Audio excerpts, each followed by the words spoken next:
Jake Morrison looked out the big window of his spaceship and watched the alien ship come closer. The ship was beautiful and looked like it was made of crystal that caught the light from nearby stars. Jake was the captain of the New Horizons, and this was the most important day of his life. 3 years ago, these aliens called the Zephyrians had first talked to humans.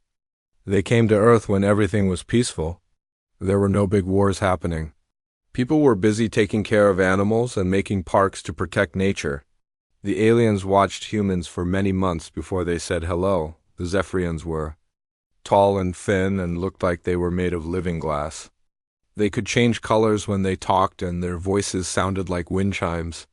When they first met humans, they were very surprised by how gentle people were. Lisa Carter was standing next to Jake on the bridge of the ship. She was the person who talked to aliens for Earth, and she was very good at her job. Lisa always smiled when she met new aliens, and she made them feel welcome.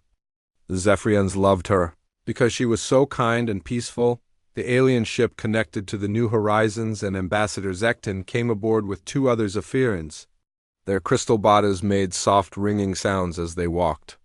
Zekton's colors were mostly blue and green, which meant he was happy and calm. Lisa greeted them with a warm handshake, which the Zephyrians had learned was a human way of being friendly. Jake watched as the aliens looked around his ship with curious eyes. They seemed puzzled by some of the things they saw. Alan Brooks was also there to meet the aliens. He was a scientist who studied alien life, and he took notes about everything. Alan had met many different aliens, and he always found them fascinating. The Zephyrians were some of his favorites because they were so interested in learning about humans. Zekton spoke in his musical voice, and the computer changed his words into English. He told Jake and Lisa that they had good news. The galaxy had accepted humans as a peaceful species. This meant human ships could travel anywhere they wanted, and most aliens would welcome them. The reason for this was simple. The Zephyrians had watched Earth for months, and they saw only good things. They watched humans feed wild animals even when the animals were not pets. They saw people make special places to protect forests and oceans. They watched humans solve fights with words instead of weapons. What the aliens did not know was that they had come to Earth during the most peaceful time in human history. For the first time in thousands of years, there were no big wars happening anywhere on the planet. People were focused on taking care of nature and helping each other. Jake knew this, but he did not tell the aliens. He let them think that humans were always this peaceful. It was not really lying, because humans did love peace and nature. They just also had other sides that the aliens had not seen. During the meeting, Zekton told them about a big problem in the galaxy. There was a group of aliens called the Hegemony who were attacking other planets. They were very strong, and they took over whole worlds. Many species were afraid of them. The Zephyrians wanted help fighting the Hegemony, but they only asked species that were good at fighting.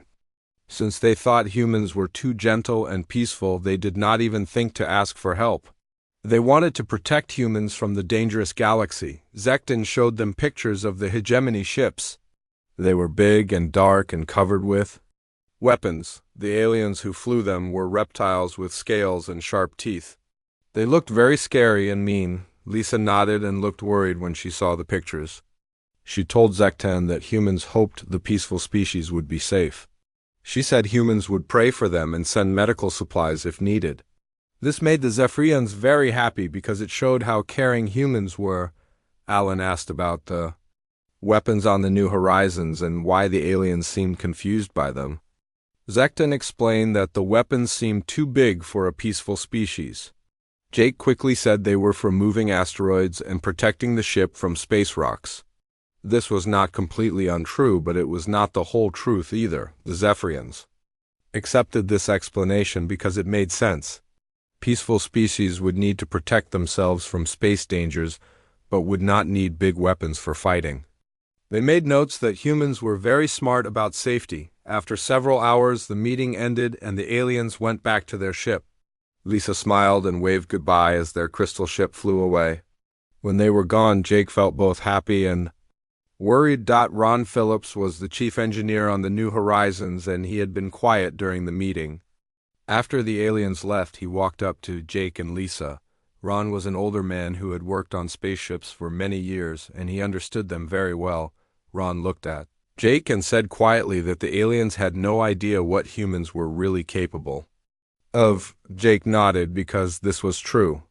The weapons on the New Horizons were much more powerful than asteroid movers.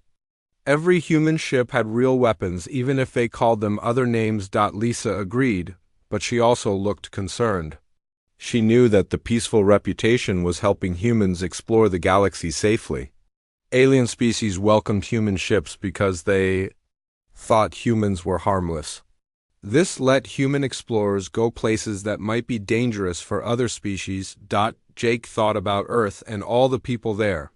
Humans had fought many wars over thousands of years. They had learned to make terrible weapons and they knew how to use them. But they had also learned that peace was better than war when it was possible. The problem was that peace was not always possible. Sometimes bad people, or in this case bad aliens, wanted to hurt innocent people. When that happened, humans had to remember their other nature. They had to remember that they were not just gardeners and animal lovers. They were also survivors who had lived through ice ages and disasters back on Earth. Military leaders were already studying the information about the hegemony. They made secret plans for what to do if the dangerous aliens ever came to human space. These plans were kept secret because humans wanted to keep their peaceful reputation as long as possible. The New Horizons continued its mission to explore new star systems. Jake and his crew met more alien species and they were always welcomed as peaceful friends. None of the aliens suspected that the gentle humans were also warriors who simply chose not to fight when they did not have to. This peaceful deception worked perfectly for 3 more years. Human ships traveled all over the galaxy and made friends with many species. But deep down, Jake knew that someday the truth would come out. Someday humans would have to show the galaxy who they really were. Kate Sullivan was studying strange rock formations on a distant planet when the emergency signal came through. She was the commander of a research ship called the Explorer, and her job was to find new things in space. The signal was weak and full of static, but Kate could tell someone was in serious trouble. Ben Watson was the communications officer on the Explorer, and he was very good with radio signals. Ben worked hard to clean up the message, and when he finally got it clear, Kate felt her heart sink. The message was from a group of bird-like aliens called the Meridians, and they were running away from their home planet. The Explorer changed course immediately and headed toward the Meridian ships. Kate had met Meridians before, and they were peaceful creatures who loved to fly and sing. They had beautiful feathers that changed colors and voices that sounded like music. Kate could not imagine what could make them leave their homes. When the Explorer reached the Meridian fleet, Kate saw dozens of their ships flying through space. The ships were damaged and overcrowded with refugees. Many of the Meridians looked hurt and scared. Kate ordered her medical team to help them right away. Flight leader Kessar was the commander of the Meridian fleet, and she came aboard the Explorer to talk with Kate. Kessar's feathers were gray and black, which meant she was very afraid. Her voice shook when she spoke through the translation computer. Kess single quotes are told Kate a terrible story. The hegemony had come to Meridian space without warning. Their ships were huge and dark, and they attacked every Meridian colony they found. The reptile aliens did not try to talk or make peace. They just started destroying everything. The hegemony had weapons that could break through any shield. They had ships that could chase down the fastest Meridian fighters. Worst of all, they had so many ships that they seemed to cover the sky like a dark cloud. The Meridians fought as hard as they could, but they were not strong enough. Kate listened to the story and felt angry. She had always known there were bad aliens in the galaxy, but she had never seen anything this cruel. The hegemony was not just conquering planets. They were destroying entire civilizations for no good reason. Ben Watson kept working on his communication systems, and he started picking up more distress calls. Species after species was sending out emergency signals. The aquatic pools were asking for help from their water worlds. The Silicon Collective was reporting attacks on their crystal cities. The forest clans were screaming for rescue from their tree planets. Helen Price was the explorer's strategic analyst, and her job was to understand patterns and threats. Helen was very smart, and she could see things that other people missed. She took all the distress calls and started putting together a map of what was happening. What Helen discovered was frightening. The hegemony was not attacking planets randomly. They had a plan. They were studying each species and deciding what to do with them based on how dangerous they were. The most dangerous species were being completely wiped out. The less dangerous ones were being enslaved. Helen showed Kate the pattern on a big computer screen. The species that were good fighters were marked in red, and they were all gone now. The species that were okay fighters were marked in yellow, and they were being enslaved. The species that were considered harmless were marked in green, and they were mostly being ignored for now. Kate felt a chill when she saw where humans were on the map. They were marked in bright green at the very bottom of the threat list. According to the Galactic database, humans were the most harmless species anyone had ever met. This meant that when the hegemony reached human space, they would probably try to make humans slaves instead of killing them. The thought of human children being enslaved made Kate feel sick. She knew that the peaceful reputation had helped humans explore the galaxy safely, but now it might get them all captured or killed. The hegemony thought humans would be easy to control because they seemed so gentle and kind. More refugee ships kept arriving, and Kate learned more about the hegemony. They were not just strong fighters. They were also very smart and organized. They studied each species for weeks before attacking. They learned about their weapons and their weaknesses. Then they attacked with exactly the right amount of force. To win quickly, the hegemony also had a strange way of thinking about other species. They believed that only the strongest should survive and rule the galaxy. They thought peaceful species were weak and deserved to be slaves. They could not understand why anyone would choose peace when they could choose war. Ambassador Zekton contacted Kate directly from a Zephyrian ship that was also running away. The crystal alien's colors were all dark and scary, which meant he was very upset. Zekton told Kate that the Zephyrians were pulling back to their strongest worlds and leaving the outer colonies to be destroyed. Zekton apologized to Kate for not being able to protect human space. He said the Zephyrians were focusing on saving their combat-capable allies first. Since humans were considered peaceful nurturers, they were not high on the list for protection. This made Kate even more worried about what would happen to human colonies. Kate watched as more and more refugee ships flew past the Explorer. Some of them were so damaged they could barely fly. Others were so crowded with people that they did not have enough food or air. The hegemony was destroying the galaxy piece by piece, and no one seemed able to stop them. The worst part was that many species had given up fighting. They saw how powerful the hegemony was, and they just ran away instead of trying to fight back. This made the hegemony even stronger because they could take over abandoned planets without any resistance. Kate knew she had to make a decision. She could keep the Explorer in the safe parts of the galaxy and continue pretending that humans were harmless, or she could send a message to Earth Command and ask them to reveal the truth about human capabilities. Both choices were dangerous, but doing nothing might be the most dangerous choice of all. After watching refugee ships for 3 days, Kate made up her mind. She sent an encrypted message back to Earth Command that said she wanted permission to reveal humanity's true capabilities. She explained that the peaceful reputation might be their only advantage, but it would not protect them from the hegemony. The response from Earth came back much faster than Kate expected. It was short and clear, and it made Kate feel both disappointed and worried. The message said permission was denied and that humans must maintain their peaceful reputation no matter what. It also said that alternative solutions were being prepared, but gave no details about what those solutions might be. War Prime Star watched in shock as his most powerful weapons did nothing to the human ship.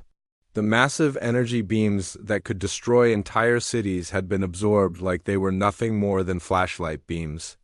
This was impossible. According to everything he knew about humans. Amy Rogers felt a cold anger settle in her chest as she watched the alien weapons charge up for another attack. 15,000 innocent people were counting on her to protect them, including her own daughter, who was somewhere below in the family quarters. These families had left Earth to build a peaceful life, and now they were being threatened by alien bullies. Paul Grant was ready at his weapons console, and he had been waiting for this moment his whole career. Every human military officer trained for the day when humanity might have to reveal its true nature. Paul had studied hegemony ship designs, and he knew exactly where to hit them to cause the most damage. Amy gave the order to return fire, and Paul's hands moved across his controls with practiced precision. The weapons that aliens thought were just asteroid deflection tools suddenly showed their real purpose. Beams of energy more focused and powerful than anything the hegemony had ever seen lanced out from the new dawn.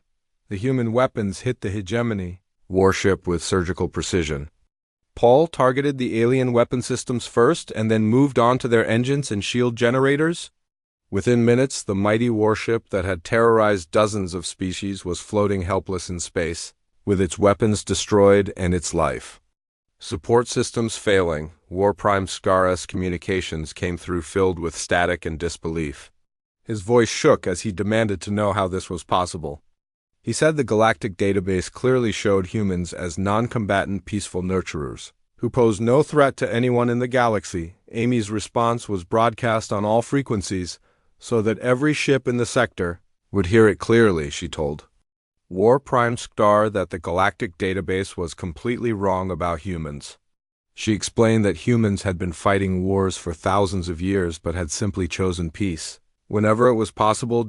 Amy continued speaking, and her words carried the weight of human history behind them. She said that when aliens threatened human families and children and their way of life, then humans remembered who they really were. They were not just peaceful gardeners, but also survivors who had endured ice ages and disasters and countless battles. The news of the battle spread through space faster than the speed of light. Emergency communication systems carried the story to every corner of the galaxy. The peaceful, nurturing humans had just defeated a hegemony warship in single combat, and the implications were staggering. Ambassador Zekton was one of the first aliens to respond to the news. The Zephyrian's crystalline form flickered with confusion and something that looked like hope. He contacted Amy directly and asked how such a thing could be possible when his people had studied humans so carefully. Gary Mitchell stepped forward to answer the alien ambassador. Gary was just a colony administrator, but he understood human nature better than most aliens ever could. He told Zekton that the Zephyrians had studied humans during peacetime, when there were no threats to respond to. Gary explained that the aliens had seen humans feeding wild animals and protecting nature because that was what humans did when they were not being attacked. But humans were also the species that had survived asteroid impacts and volcanic eruptions and wars with each other for thousands of years.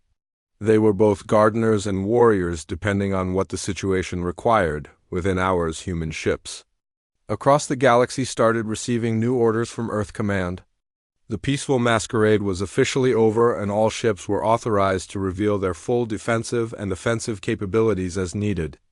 Admiral Steve Parker's message was clear and direct. The message told every human ship captain that the galaxy was about to learn what humanity was truly capable of. The time for hiding behind a peaceful reputation was over. If aliens wanted to see what humans could do in a fight, then humans were ready to show them, but the real shock came when the hegemony's main battle fleet arrived in the sector. HFY Story had sent out a distress call before his ship was disabled, and now 30 hegemony warships came looking for revenge. They expected to find the wreckage of a destroyed colony ship and maybe some survivors to enslave. Instead, they found the New Dawn waiting for them, along with 3 other human vessels that had responded to Amy's emergency call. The cargo ship Endurance, commanded by Captain Rick Hayes, had been the first to arrive. The research vessel Discovery under Commander Tony Clark came next. The transport ship Pathfinder with Captain Linda Foster had arrived just hours before the Hegemony Fleet. Captain Rick Hayes opened communications with the Hegemony Fleet, and his voice was calm and confident. Rick had spent 20 years hauling cargo across the galaxy, but he had also spent 20 years training for exactly this moment. Every human ship captain had, because humans believed in being prepared for anything, Rick told the Hegemony Fleet commander that they were now facing the Human Defense Force. He gave them exactly 30 seconds to withdraw from human space before the humans demonstrated why Earth had never been successfully invaded by anyone. His words carried a promise of violence that made even the reptilian aliens feel cold. The Hegemony Fleet Commander Supreme War Leader Grakon had conquered 17 different species across 4 galactic sectors. He had never met a species that could match his forces in direct combat, let alone defeat them. The reports from War Prime Star made no sense to him at all. Grakon looked at his tactical display showing 4 small human vessels facing his battle fleet of 30 powerful warships. The arrogance of these creatures amazed him. They were either completely insane or they knew something that he did not. Either way, he was about to teach them a lesson they would never forget. The Supreme War Leader ordered his entire fleet to open fire simultaneously. The combined firepower should have vaporized the human ships instantly and left nothing but glowing debris. Instead, the human shields held firm and their return fire was more accurate and devastating than anything Grakon had ever experienced. Captain Rick Hayes had been hauling cargo for 2 decades, but his cargo handling equipment was actually precision weapon systems in disguise. His targeting computers locked onto the Hegemony flagship's main reactor and delivered a strike that crippled the massive vessel in seconds. The battle that followed would be remembered throughout galactic history as the moment when humanity revealed its true face to the universe. The peaceful gardeners were gone, and the galaxy was about to meet the apex predators who had simply been choosing to tend flowers instead of waging war. Supreme War Leader Grakon had conquered more worlds than he could count, and he had never faced an enemy that fought like humans did. The reptilian commander stood on the bridge of his flagship Dominator, watching his tactical display with growing disbelief. His 30 powerful warships were being systematically destroyed by 4 small human vessels. The battle had been going on for 2 hours, and Grakon was learning hard lessons about human warfare. These creatures did not fight like any species he had encountered before. Most aliens either surrendered quickly when faced with superior numbers, or they fought with predictable tactics that could be easily countered. Humans did neither of those things. They fought with a combination of precision and fury that was terrifying to witness. Every shot they fired hit exactly where it would cause the most damage. They coordinated their attacks perfectly, and they never seemed to panic even when facing impossible odds. Captain Amy Rogers was coordinating the human response from her colony ship, New Dawn. She had never expected to command a battle fleet, but she found herself working naturally with the other human captains. Captain Rick Hayes in the cargo ship Endurance was using his transport equipment to deliver devastating attacks on Hegemony engine systems. Commander Tony Clark had turned his research vessel Discovery into a mobile command center. His scientific instruments were being used to scan enemy ships and find their weak points. The data he collected was shared instantly with the other human ships, allowing them to target the most vulnerable areas. Captain Linda Foster commanded the transport ship Pathfinder, and she was proving that even civilian vessels could be deadly in the right hands. Her crew included several military specialists who had been quietly assigned to every human ship just in case something like this ever happened. The Hegemony forces were not used to fighting enemies who seemed to know exactly how their ships worked. Human weapons found weak spots that should have been impossible to detect. Human tactics anticipated Hegemony moves before they were even made. It was like the humans had been studying Hegemony technology for years. In fact, that was exactly what had happened. While the galaxy saw humans as peaceful nurturers, human intelligence services had been quietly gathering information about every potential threat. Human scientists had analyzed Hegemony ship designs, and human military experts had developed specific tactics for fighting them. Grakon watched as another of his heavy cruisers exploded under precise human fire. The humans were not just defeating his fleet, they were doing it with an efficiency that suggested they had practiced this exact battle many times before. His reptilian blood ran cold as he realized the truth about the species he had dismissed as harmless. The turning point came when Captain Rick Hayes managed to disable 3 hegemony ships with a single attack. Rick had noticed that the alien ships were connected by communication beams, and he fired a weapon that followed the beam back to its source.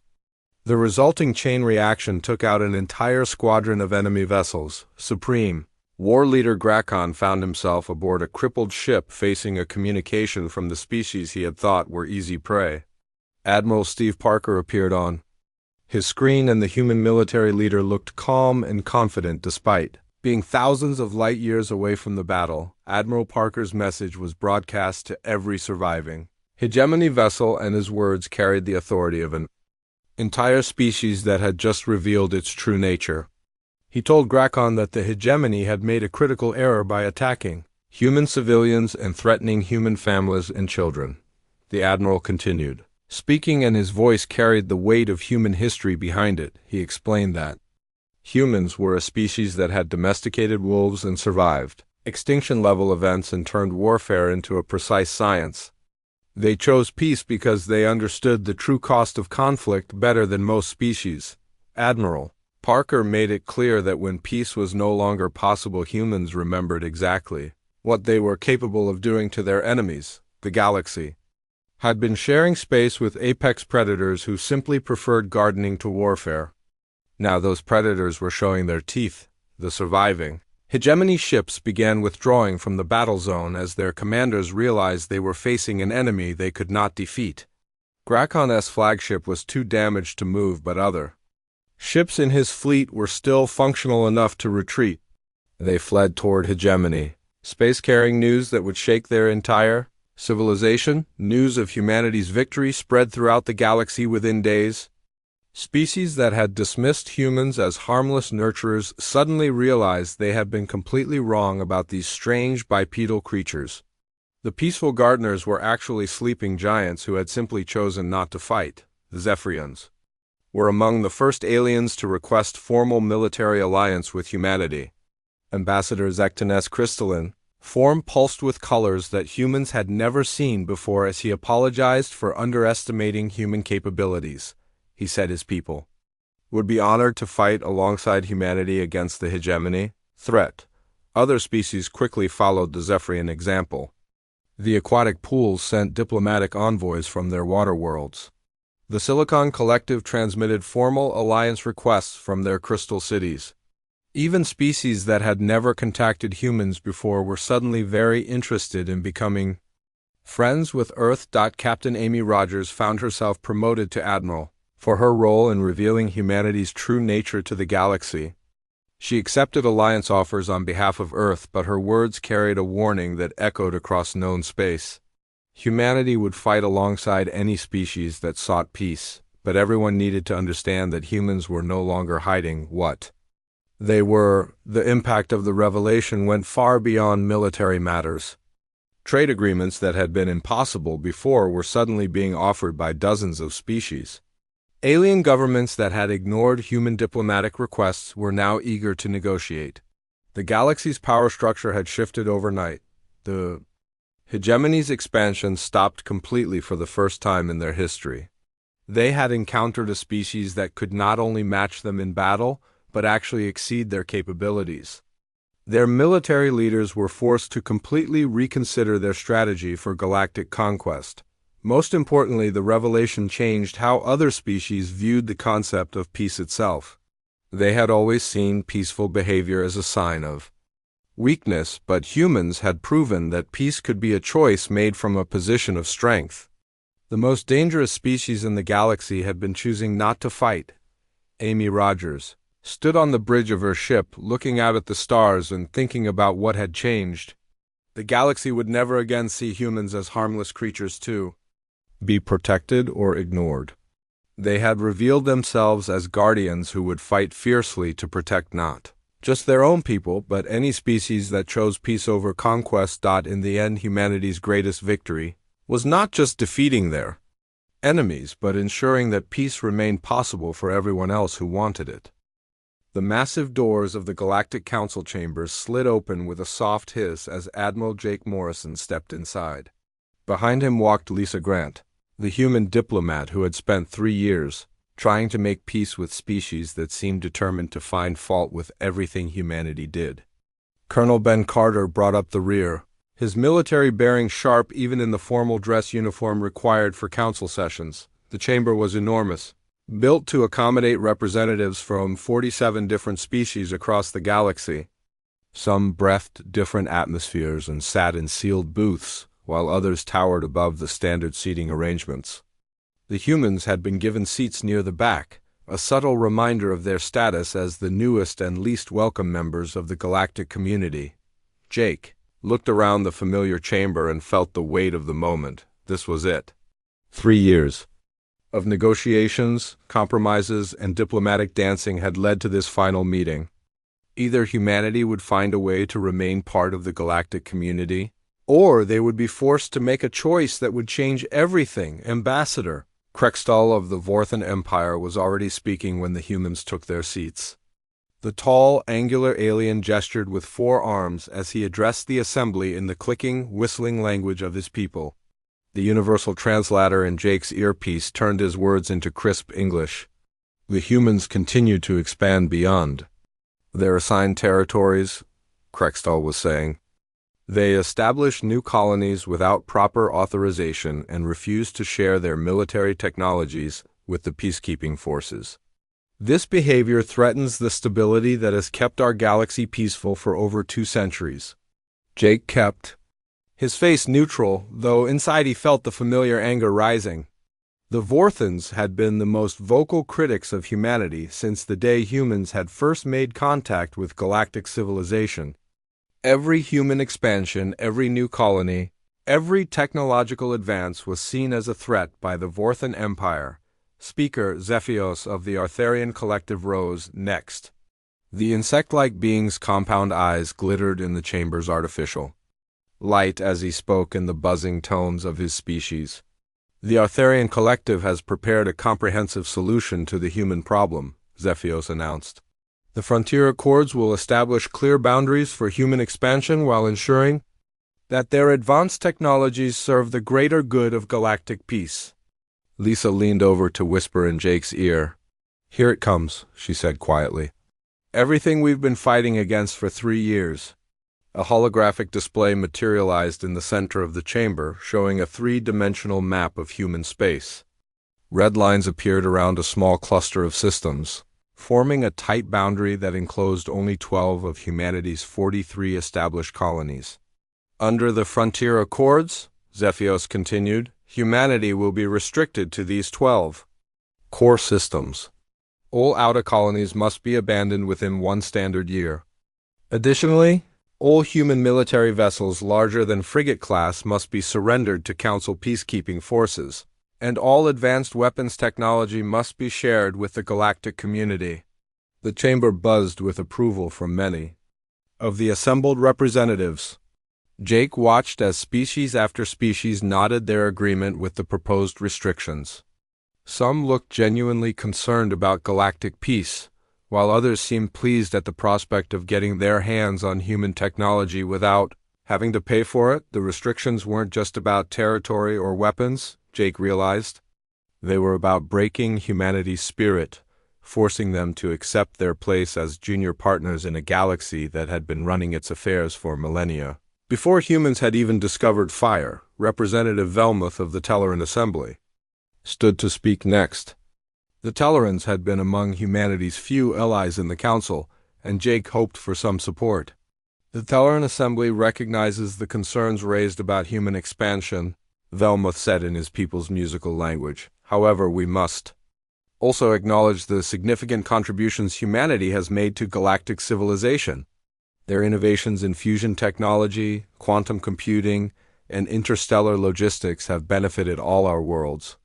A few representatives shifted uncomfortably at this reminder of human achievements, but Velmuth continued. We propose a modified version of the Frontier Accords that would allow humanity to retain 20 systems instead of 12, and permit them to keep a reasonable defensive fleet while sharing selected technologies through existing trade agreements. The chamber erupted in protests from the Vorthans and their allies. Krextal's forearms waved angrily as he spoke. The Tellarans fail to understand the scope of the threat, he declared. Humans are not like us. They do not seek harmony and stability. They push boundaries, challenge authority, and spread chaos wherever they go. Give them 20 systems today, and they will demand 40 tomorrow. Jake felt Ben tense beside him. The colonel had fought in 3 different conflicts to protect human colonies from raiders and hostile species, only to be told that humanity was the real threat to galactic peace. More representatives spoke, each adding their voice to either support or opposition of the proposed restrictions.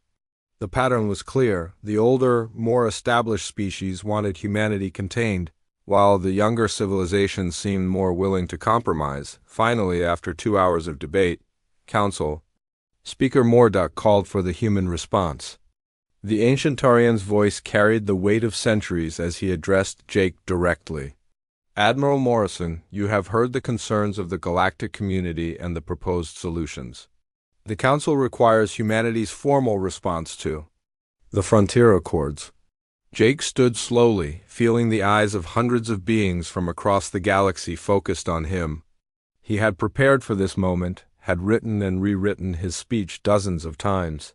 But now, looking out at the assembled representatives, he realized that no words would change their minds. They had already decided humanity's fate. Honored representatives, Jake began, his voice carrying clearly through the chamber's acoustic systems. 3 years ago, humanity came to this council seeking friendship and partnership. We offered to share our knowledge, our resources, and our strength. In service of galactic peace, he paused, letting his words settle before continuing. We have honored every agreement we signed. We have contributed to council peacekeeping efforts, shared our technologies through legitimate trade, and helped defend worlds from pirate attacks and hostile invasions.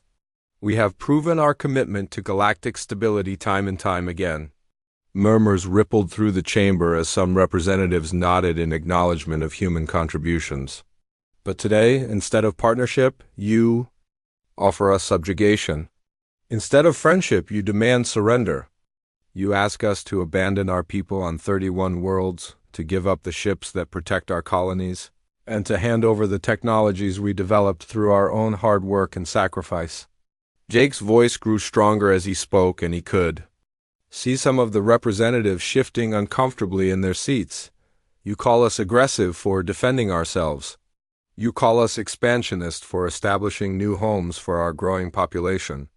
You call us dangerous for refusing to accept limitations that no other species in this chamber would tolerate for themselves. The chamber had grown completely silent now, every being hanging on Jake's words. We came here in good faith, Jake sighed, his voice carrying a note of finality.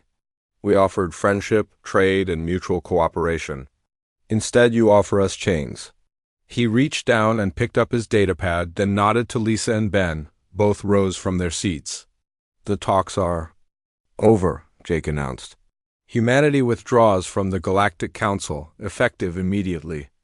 The chamber erupted in shocked exclamations and frantic chatter as the 3 humans turned and walked toward the exit. Jake could hear Morduk calling for order, but he didn't look back. The decision was made. As they reached the doors, Jake heard Krextal's voice rise above the chaos.